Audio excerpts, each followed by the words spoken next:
Howdy, my name is Nonat, and maybe you're struggling to pick a class to play in Pathfinder 2nd Edition, and you don't want to watch some 40-minute long documentary of this guy telling you about which class is best for beginners or not, because seriously, who would ever watch that right now?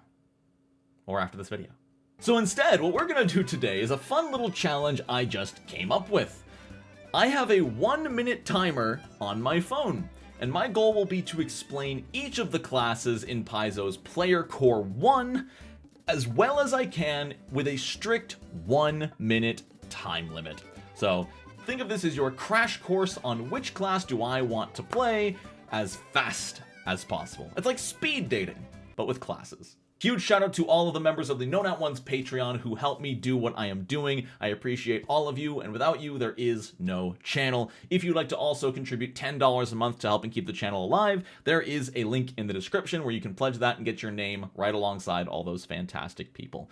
All right, let's get this started. I did not rehearse this whatsoever, and all I have in front of me is the classes section of the table of contents in Player Core, so I know which ones I'm talking about. So let's go ahead and get started with the Bard. Do you like making music and art and also your friends more powerful? Then play the Bard, because by spamming Courageous Anthem, you just give everyone a permanent +1 to hit forever, which is insane because you can affect any number of targets as long as they're within your emanation. So if you're one of those weird groups who's playing with like a gigantic crew of like 7 players, you're giving all of them +1, and it's crazy. The only downside is it's a status bonus, and most of what the Bard does is status bonuses, which remember do not stack with other status bonuses. So if someone's getting a status bonus for their attack rolls for something else, your Courageous Anthem's a lot less useful. The subclasses of Bards also have a lot more character to them than I gave them credit for in my guide, because they unlock so many different feats.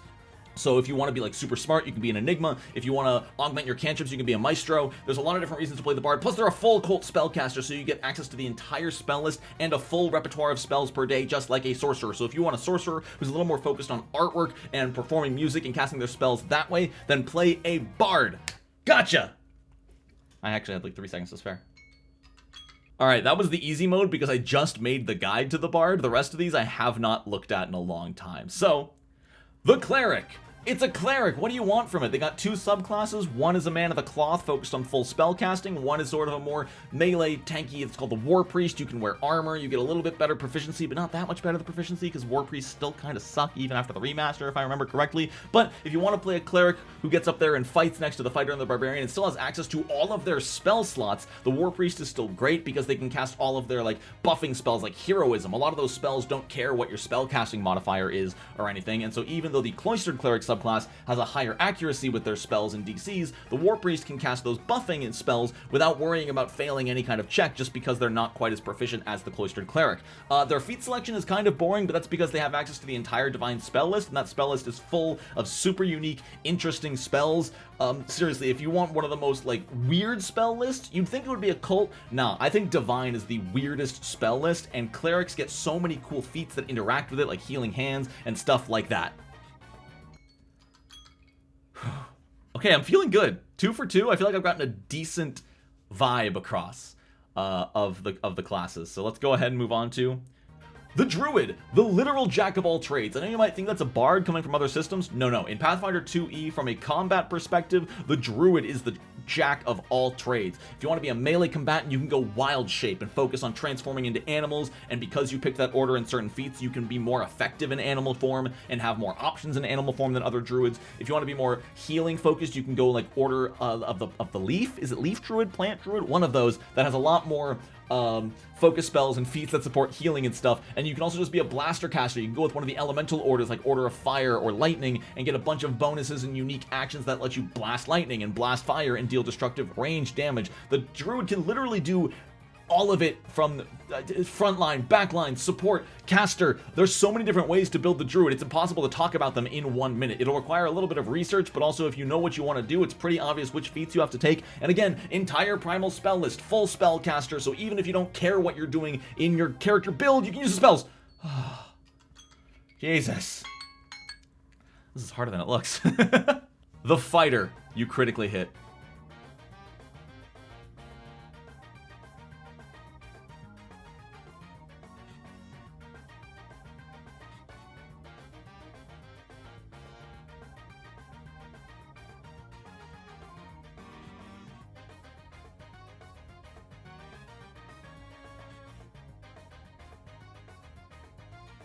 Sometimes you wear armor too.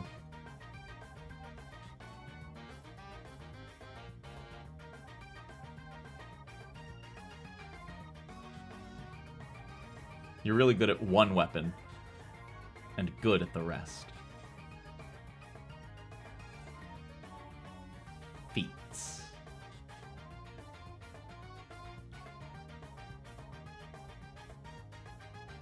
I've committed to this joke. There's no going back.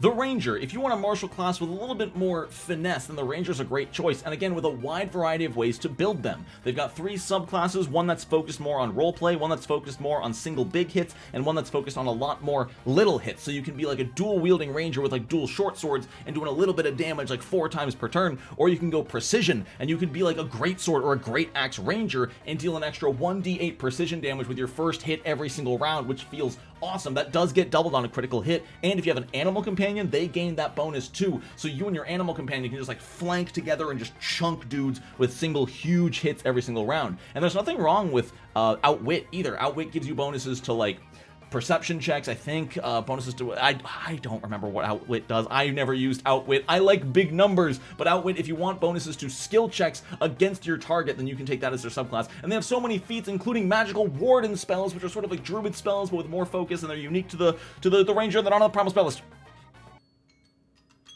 3 more. Okay, 3 more. Okay. The Rogue. Do you like skills? Because if you're playing a Rogue, you have more skill proficiencies than anybody else in the game. Not only do you start with, I think, 7+ intelligence in trained skill proficiencies, but you also get to increase a skill every single level instead of every other level. You literally get twice as many skill proficiencies as any other class in the game, on top of sneak attack, on top of all of your cool feats, on top of all of the crazy subclasses with their unique effects. The Rogue is such a crazy detailed class, and on top of skill proficiencies, you also get a skill feat every single level. Every other class has to get a skill feat only on even levels. You get twice as many skill proficiencies and twice as many skill feats. The Rogue will be better at religion than the Cleric, and this is the universe you have to accept. Because the Rogue can be a master of so many different skills. They can be legendary in multiple skills. The Rogue is untouchable when it comes to skill proficiencies. It's insane. And they're good fighters too. Rogue sneak attack is on par with fighter damage.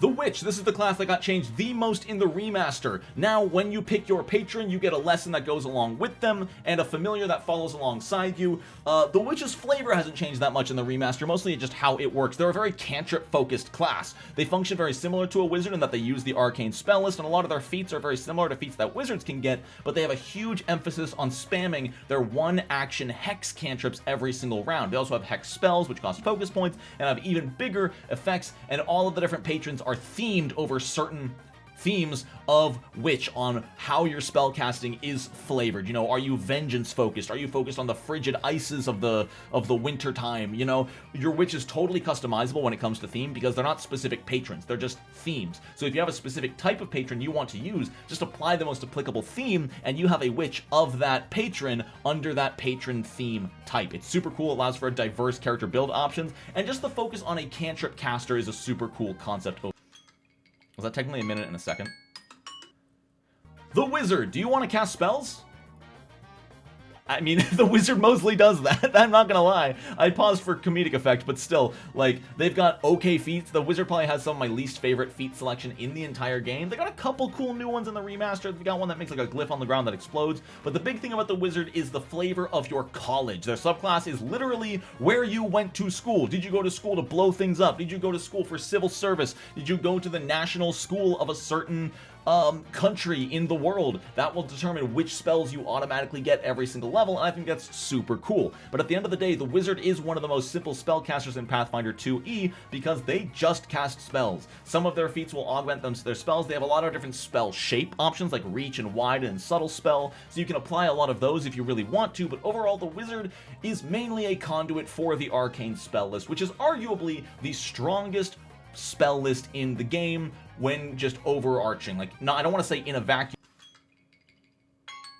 Well, And there you have it, all 8 of the classes in Pathfinder 2e's Player Core 1. I'm sure this made your class selecting job a lot easier, and you have a real firm grip on what these classes can do, especially the fighter. So if this video helped you out in picking a class, do tell me about it in the comments below, and send this video to a friend who you think is struggling to pick a class. And if you picked Bard, I just did a massive, fully in-depth guide, it'll be up there, of the Bard class for Pathfinder 2e. So if you did pick Bard and you want to know about every feat and every spell and everything they can do, check that video out. It'll be super helpful. Thank you again to all my patrons for supporting my content, and thank you for leaving a like and subscribing to the channel. I appreciate y'all so much. I hope you have a wonderful rest of your day, and until next time, know not once.